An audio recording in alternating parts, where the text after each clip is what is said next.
This is Merrin. She fell in love with James. I'm a masculine presenting woman. And I am a feminine presenting straight man. I guess people perceive us as weird as a couple because we don't follow the regular status quo. And we don't look like how they want us to look. I guess people perceive you as weird because you don't follow the regular status quo? Yeah, sure. You know what you're doing. Nobody is this stupid. In the description below, it says, to James and Merrin, they aren't any different from other heterosexual couples. BS. Everyone here knows what's going on. They know why people don't consider it normal, and they are just doing it for social media clout. I've only dated girls in the past. I was identifying as gay because it was easier than explaining all the ins and outs of who I was. That is really suspicious and something no straight man would ever do. You know how you can tell someone is faking it because they improperly describe how a real person would act in that situation? This is one of those times. Made the first TikTok August 6th of 2021 in Puerto Vallarta, Mexico. So I posted all these pictures of us together. And I woke up the next morning and we had over 1 million views. And I said, babe, this is not happening. And there we have it. Some people will eat a full cactus for views, some people will react to feminism for views, and some people will fake their sexuality for views. The couple's YouTube/family vlog channel is a key giveaway that this is an AstroTurf relationship, along with the fact that they started creating content shortly after they got together. The most damning evidence, though, is in this article here where James literally says he's gay. Like Merrin, 23-year-old James has also only dated members of his same sex before they met. James goes on to say, a long time before I met Merrin, I had one boyfriend, but we only lasted a couple of months. Isn't that changing the story quite significantly from what was said in the Truly video? I believe that James is straight, about as much as I believe that this guy from Odd One Out is straight. I got mistaken for being gay a lot of the time. I'll be honest, I went on dates with guys because so many people were suspecting me of it, but I was just like, that's not me. After being on those dates, I was like, I like women. That's a fact. Yeah, that's not something a straight man would do. Personally, I don't care what these people do in their free time. However, what I don't like is when a British media company with a YouTube channel called Truly is glamorizing a bunch of pathological relationships in their Love Don't Judge videos. They aren't doing it because they're trying to promote acceptance or find creative ways to help people. They're doing it because they know it's abnormal and that will get them views. You can tell by how ridiculously the content is framed. And what ends up happening is that they are pathologizing society for money. Like how political grifters will always accuse their opponents of being evil instead of trying to understand their arguments. They aren't trying to help people when they do that. They're trying to gain power and make money.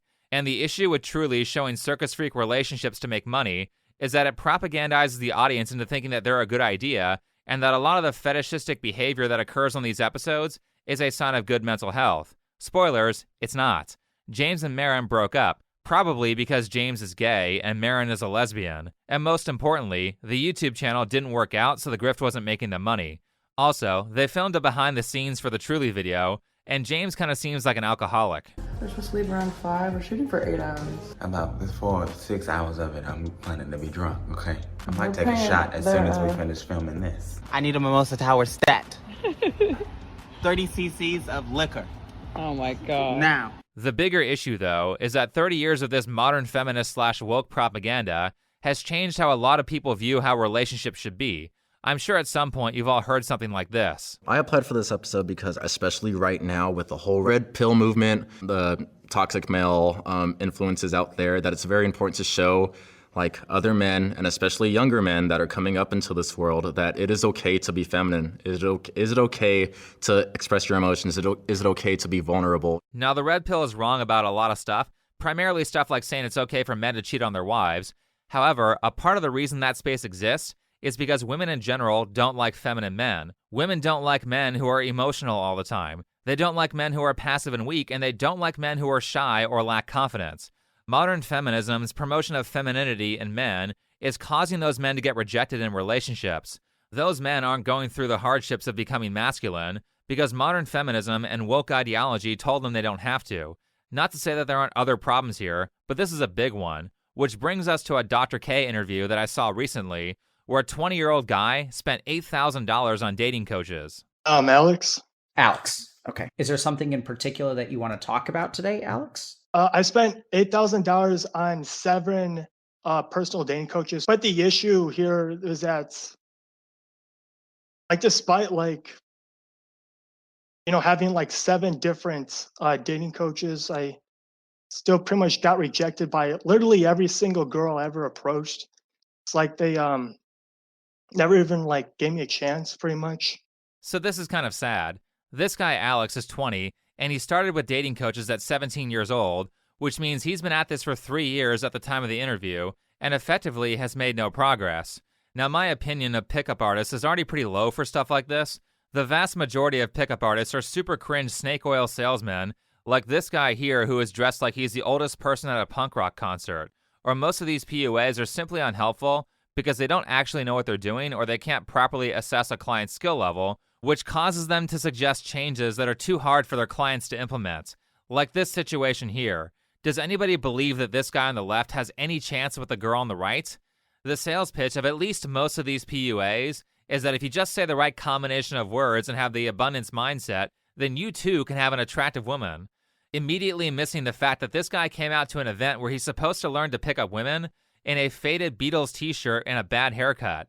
At least he has a watch on though, decent fashion choice, but he's slouching, he's got his hands in his pockets, he looks unconfident, he's 50 to 100 pounds overweight, and he shakes this girl's hand like he's giving her the dominance. So pay attention to how he makes you feel. Okay, go. Hi, I'm Leo. How are you doing? I'm fine. Great. Nice Good. to meet you. Very feminine. You're telling me that this guy's supposed to spend an hour at this seminar or do a weekend boot camp or do 5 weekend boot camps and get a girl like this? No. Now, I apologize because in this video, I'm going to be very mean. But the issue with this guy on the left is not that he doesn't have the right pickup line or can't follow a flowchart. The issue is that he's not a man. He's very feminine in his behaviors, and he doesn't take care of his appearance. Now, the question I would have is, how much of his masculine did you feel? In percentage? Yeah. Did you feel a lot of his masculine, or did you feel sweet? Did you feel nice? Sweet. Sweet. So would he be, from a feminine perspective, would he be sexually attractive? Or would he be, okay. He has like several years of working on his behaviors and his appearance before he can get an attractive woman. If you watch this seminar, you can see that obviously none of the advice the guy running it gave is going to actually be useful because it's too above the level of the guys that are there. He talks about how to deal with a woman in a sexual context when these guys can barely stand next to one without looking super uncomfortable. Most of the seminar was just him using hypnotism techniques to woo the guys in the audience without actually teaching them something useful. This is the kind of product you're getting with most PUA material, and even in its best scenario, like if PUA works for you, in its best case scenario, Neil Strauss, the godfather of PUA, the godfather of the red pill who wrote the game, said that it just turns you into an addict and it led to him cheating on his wife. I believe he's divorced now. That being said, let's get back to Alex. I didn't think of myself as like a weird person, but even like, let's say if it was just like a normal group setting, like people ask me like, hey Alex, how are you doing? Like, and I would like say stuff and then like, okay, I mean, it's like everyone else like talks to each other very normally, but when people want to talk to me, it's just like normal, like how was your day? And like, yeah, it's very good. And I kind of like have trouble with like going beyond like small talk. Sure. Like I said, I'm going to be very mean in this video because that's what's necessary. However, after watching this Dr. K interview, I don't think that Alex is a person who would mind brutal honesty as long as it gets him what he wants. He seems to be very capable of handling criticism, and I get the feeling that he actually is unhappy that people around him keep trying to save his feelings by not telling him what's wrong. That being said, I didn't really like the conclusion that Dr. K came to in this podcast, which was kind of a very textbook, this is how you're supposed to help Alex with his problems kind of answer. Dr. K's advice was basically get therapy, work on your social skills, and make friends before you get a girlfriend. Now that's all great advice, especially that last part about finding friends before you get into a relationship. However, the problem is that this advice is not addressing the issue that he has. It might make him capable of being a healthy relationship partner, which is good, but it doesn't help him with what he's actually having a problem with, which is getting his foot in the door. What's the most important thing for getting your foot in the door? Being attractive. I mean, I definitely had a huge case of like one-nightish with this girl for like at least 4 years. Honestly, I feel like I was a little creepy for liking her because I barely even interacted her. And so how does that happen? What happens? Like, what did you think about her, and what is that one itis based on? I mean, I guess I like kind of like noticed like things about her. Hmm. I mean that like personality wise. I mean, I also thought she was very beautiful, but yeah. So let's go over that. What did Alex notice first about the girl he was focusing on for 4 years? Did he say to himself, wow, this girl is really good at math and I like that? Nope. The thing that initially attracted him was her appearance and her mannerisms. And that always comes first because you can't know that she's good at math without talking to her or at least paying attention to her, and you aren't going to do that if you don't think she's attractive. Even with women, social skills are secondary to appearance. If you're attractive but you suck at conversation, girls will pick up the weight for you. Because if you're attractive in this case, you aren't socially awkward, you're mysterious. I'm not fucking with you, that's how things work. Which is why it's so stupid that PUAs are teaching all these super advanced social skills to guys who can barely form a sentence, when what's actually in meta is to work on your appearance.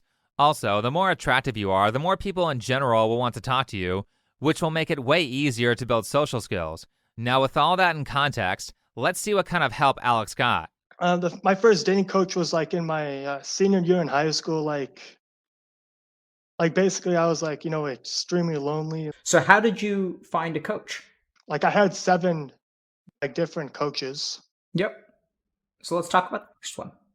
Okay, well, the first one, believe it or not, that one was a girl, a girl dating coach. The other 6 weren't. Strike 1. Never ask a woman how to attract a woman. They have no idea. Why would you pay to take advice from someone about how to attract women when she has never done it before? Unless she dates women, her advice is going to largely be useless. Not to say that straight men are any better at giving women advice on this topic either. I know a lot of guys on the internet have this take of, women just have to stand there and men do everything for them. But that's after they have already spent dozens of hours shopping for good clothes, learning what hairstyles to have, doing a proper skincare routine, and learning how to be feminine. Guys aren't approaching the women who don't do that stuff, and if you don't believe me, take it from dating expert Pearl Davis. From a young age, I was what you call humbled, okay? Most of my friends, right, were generally like more attractive than me. I was never the hot friend. Most guys, even the average guys, they would ask me about my friend first. And if that didn't work out, then they would come crawling to me. I'm sure there are exceptions, but in general, a straight guy is not going to be able to help her with this. I even remember watching a trained professional try to help Pearl with her awful fashion choices, and he put her in a dress that looks like a trash bag. Spin, not too fast. Okay. Yeah, this is That's best. really good. That's really good. I'm done dressing like my mother on dates. Yeah. I've decided this. Mom, your dress has got to go. That one looked good though, actually. I think that suited her hair color. I hope that advice was free because that dress looks like shit. And he probably is not going to address the very noticeable psychological problems that Pearl has when it comes to attraction. She very much acts like a man, and he's not going to be able to teach her how to be feminine. Moral of the story, don't pay for advice from the opposite sex on how to attract people. Speaking of feminine behavior, let's hear more about Alex's first experience. Basically, what she taught me, like, I mean, don't get me wrong, like, she was very nice, like, she tried to help. Like, Don't get you wrong, she was trying to help. What does that mean? I mean, she was trying to help, but the stuff she taught was like, this is what a question is, this is what a statement is, like stuff that's like everyone like already knows. Okay. Trying to teach like basic common sense. Like Okay. So it sounds like it wasn't that helpful. Why is he so passive about this? Well, she was nice. No, she took your money, used up your time, and filled it with common sense bullshit. You should be mad about that. You should be mad that she had the audacity to charge you more than she's worth, and for not doing the bare minimum, which was to teach you something useful. Because Alex is so quick to make excuses for his first teacher for her lack of competence, he makes the mistake of hiring bad teachers multiple times. The third one, oh my God. That one was the most expensive one. Yeah, it was $3,000 for that one. It was basically a 3-month coaching program. Wow, that is a lot of money for someone who was probably 18 and 19 years old at the time. He has some expensive looking stuff behind him too. Does he have a job, or are his parents rich? Because if he doesn't have a job, That would be step one for building the kind of social skills that would make you attractive to women. Like there was a segment where like the main coach actually brought his girl out to interact with her. And yeah, I would basically get like 1 or 2 minutes on the timer to like try to start a conversation with her, like talk to her. Yeah, basically more like observational wise.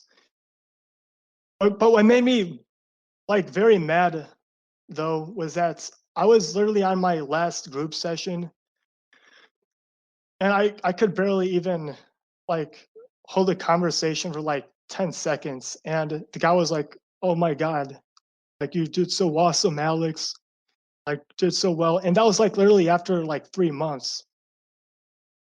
Like I know I know it like I know he was like trying to be nice to me and stuff, but like he also it just wasn't very honest, you know? Mm. Like I was still obviously struggling a lot. It sounds like this was a complete waste of several months if all you're trying to do was have a conversation with a woman. Those teachers failed you because they were too incompetent to find a challenge that was at your skill level so that you could actually improve. At least he got mad this time, but obviously they picked something too hard for him because he was unable to do it after months of practice. He'd be better off spending that $3,000 on a female therapist, preferably a younger female therapist that's not too far out of his age range, and just practice talking to her. Usually it's around $100 a session, maybe less if the therapist is new. So that's months of therapy and months of skills practice that pretty much any therapist should be able to handle. I don't think Alex is terrible at conversation. Clearly he is capable of it because he did fine talking to Dr. K for over an hour. However, it sounds like Alex has anxiety issues that are ruining his ability to have a conversation. Just talking to a woman for around 30 hours so that he knows he can do it would be a huge help. Now, I will give him some more points here because the useless $3,000 dating coach had the audacity to try to upsell Alex for another course after failing him. Like skill wise, I didn't really improve that much. And he saw that like I was doing so pathetic, like trying to talk to, you know, this girl on the video chat. And I mean, it was like kind of like being fake, you know, like, and after that, like after the chat, he was like trying to like get me on a sale to pay thousands of more dollars to continue his coaching. I was like, no. How did that make you feel? Yeah, very mad. So he didn't actually create a noticeable improvement in Alex's skill, and he's going to lie to Alex to sell him more stuff? Like I said, at least Alex got mad and said no to that, but then he lets the next coach do this. But that reaction definitely applied to the next one. Like he was like very awful. How so? What does that mean? Yeah, dude, that he was like very like verbally abusive, and he would like get mad at you like over like the dumbest like stuff that like doesn't even matter. And also like I literally had like 3 sessions left, and he was like, we're done coaching, and he literally just canceled our coaching without a refund. And why did he cancel our coaching? Like he literally like accused me of interacting with like a third party, like I was like some sort of secret agent. It sounds like that dating coach was on drugs. Plenty of hard drugs will cause paranoia like that. But this was very passive and feminine behavior from Alex. Why didn't he get pissed off at this guy and demand a refund? Why didn't he at least threaten like a chargeback on his credit card or something? I mean, if you're asking the universe to teach you how to get women, that's the test that you need to pass. Screw the dating course. You had the perfect opportunity to prove that you're a man, and you failed. And then you went on to pay 3 more dating coaches after this event. If we're just talking about psychology here, this is why Alex can't get a date. He displays no masculinity, and that's very unattractive. Sometimes life gives you indirect tests, and that was one of them. Standing up to the bully is what will make you attractive. That being said, enough about psychology. Let's talk about appearance. Unfortunately, each of these topics about how to be attractive could be a video on its own, and I don't want to overwhelm people. So what I'm going to do is go over the basics so that you know what kinds of things to look for when you're learning and Googling this stuff, and I'll give you some reference material to help you guys get started. By the way, this is not just for guys who can't get a date, it's for everyone. Once you start learning aesthetics, you'll realize that most people look like crap, and your knowledge of this stuff will put you way ahead of them. The idea of the next part of this video is to kind of be like a one-stop shop so that you have all the reference material that you need to improve your appearance. Otherwise, you're just going to say, what the hell do I Google, and not take any action because you don't know what to fix. The first thing that stands out to me about Alex the most, and probably everyone else, is his facial expressions. If I do look in the mirror, like I'll have this reaction where I kind of like just cringe. So at least on a very subconscious level, I do think like I'm kind of like cringy. Like I said, I'm going to be very mean and validate him here by saying yes, Alex behaves in a very cringy way. I'm also going to be mean again and point out that other people have already tried to tell him what's wrong with him. Not to say that people will always tell you what's wrong with you in the nicest way. Usually it's bullies and your enemies who tell you how to fix yourself. I moved to another state, for high school. Yeah, basically, yeah, the kids would like treat me like very bad. Like I was always, I guess like all by myself, and the other guys were like, playing basketball and, playing flag football, and I was like the only one like not joining in.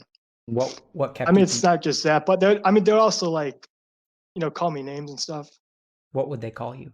Like one of the things that they call me is like a retard. Okay.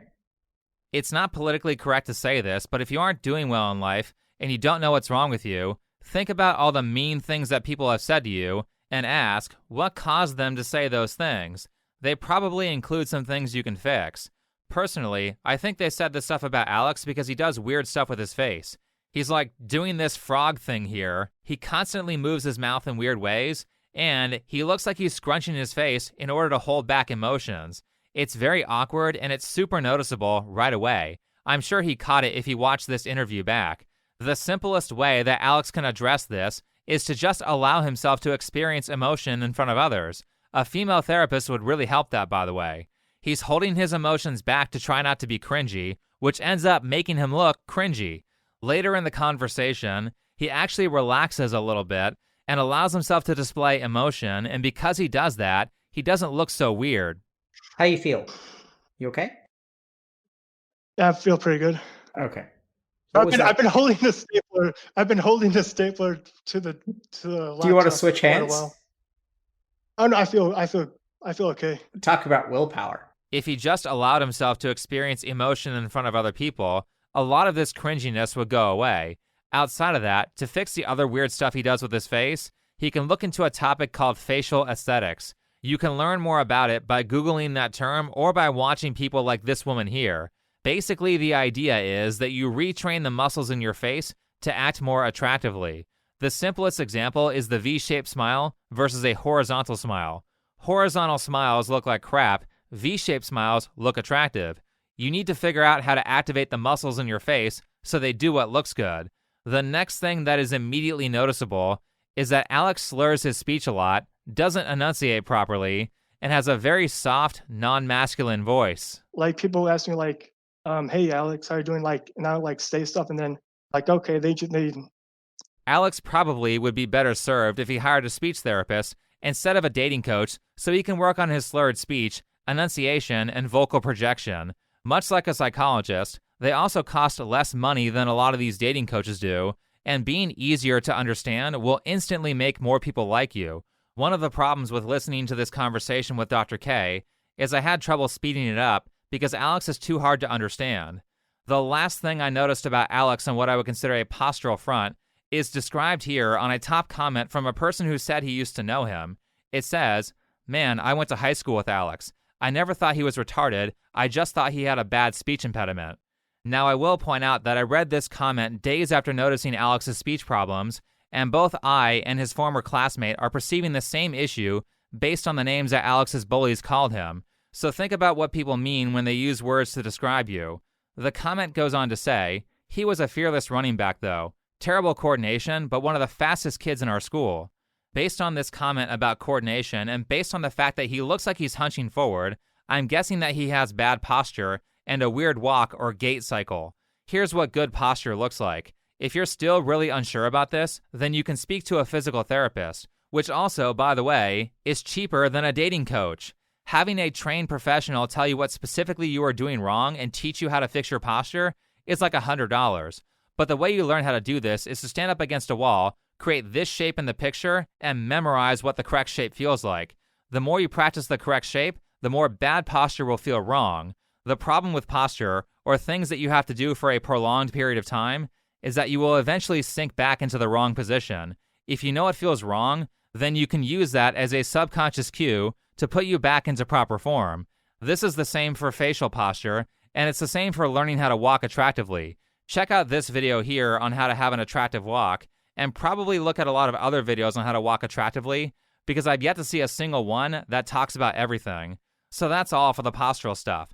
Now let's talk about the last topic in this 101 course, which is fashion and interior design. You want to make your environment welcoming to other people. In Alex's case, he should make it welcoming to women.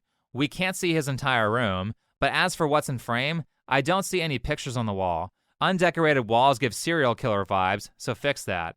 I am glad, though, that I don't see anything like a collection of anime girl figurines or a waifu body pillow. That stuff generally works as woman repellent, though he does have navy blue sheets, which are seen as so tacky to women that it's a meme on TikTok. Someone cooked here. Change the color of the sheets. But now you might ask, how do I know what color sheets to get? Well, that's why you need to know color theory. Color theory is useful for a lot of things. Since we're talking about fashion, you can use it to figure out what colors to use in your living space and what colors to put in your outfit. All colors you see are based off red, yellow, and blue. These are called the 3 primary colors. If you want to learn more about that, I recommend this video here. We use the primary colors to get the secondary colors to get the tertiary colors, and so on and so forth. Something you hear a lot in fashion are the terms warm and cool. It's hard to see warm and cool colors if you're a beginner and don't know how they work, but basically, a warm color is when you add more yellow to it. Going off the video that I just recommended, you can see she is adding yellow to the color and it's getting warmer. Cool means you're adding blue to the color. Here's the video creator adding blue. You also have muted or bright. These are pretty easy to see. Muted colors have low saturation, bright colors have high saturation.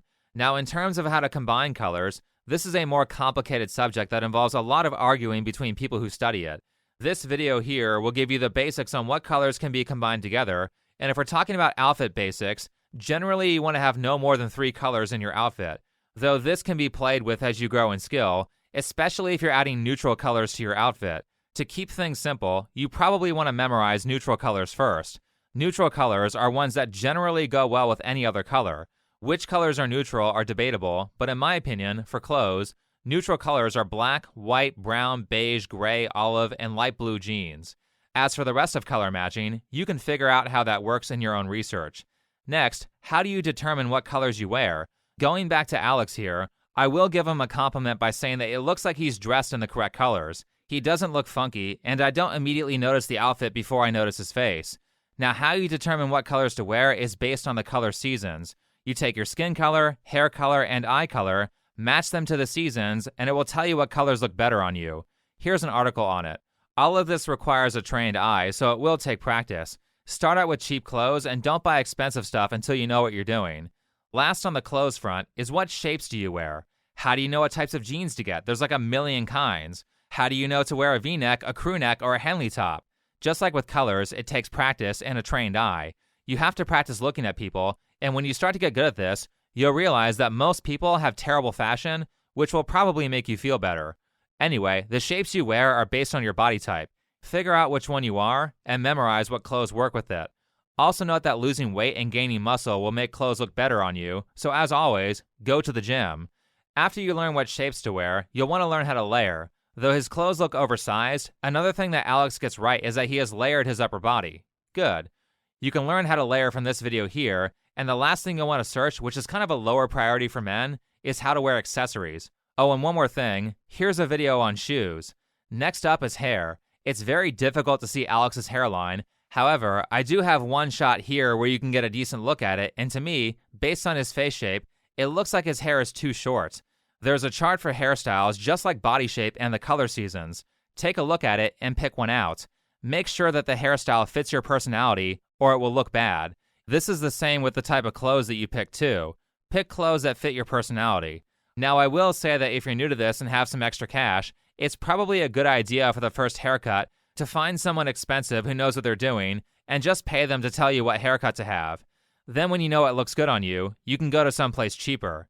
This stuff takes a while to learn, but it really makes a difference, and I think the best display of how important taking care of your appearance is in that old show, Beauty and the Geek.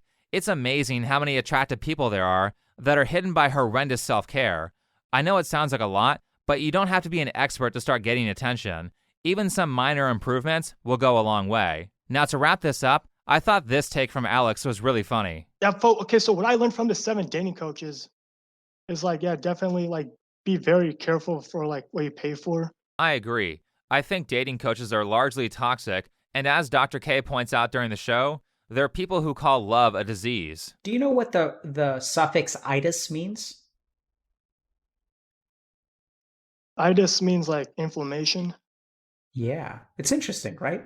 What some of society calls love, it sounds like the pickup artist community treats like a disease. So one-itis sounds like a bad thing. Now, obviously, we aren't talking about guys who obsess over a single girl, particularly if that girl has already shown that she's not interested. That's pathological. But notice the framing with words like one-itis versus abundance mindset, and notice how like none of these PUA guys seem to be able to handle long-term relationships, and as far as I can research, virtually none of them are in stable marriages. I've seen maybe like one. I also think that if you understand how attraction works, dating coaches and pickup artists charge way too much for things that can be learned for free on YouTube, or be much better handled by a specialist for cheaper. Some of these courses are like thousands of dollars and provide you completely useless information, either because it's stuff that doesn't work or it's way above the skill level of the person watching it. When you're learning things that are new, you need to practice a technique called comprehensive input, which means you're in a zone where the information is not so basic that it's useless, yet it's not so difficult that you can't comprehend it. You also need to learn how to prioritize the skills that will provide the most value and practice those first, then practice the skills that provide less value afterward. Anyway, thanks for watching, follow me on Twitter, and I'll see you in the next video.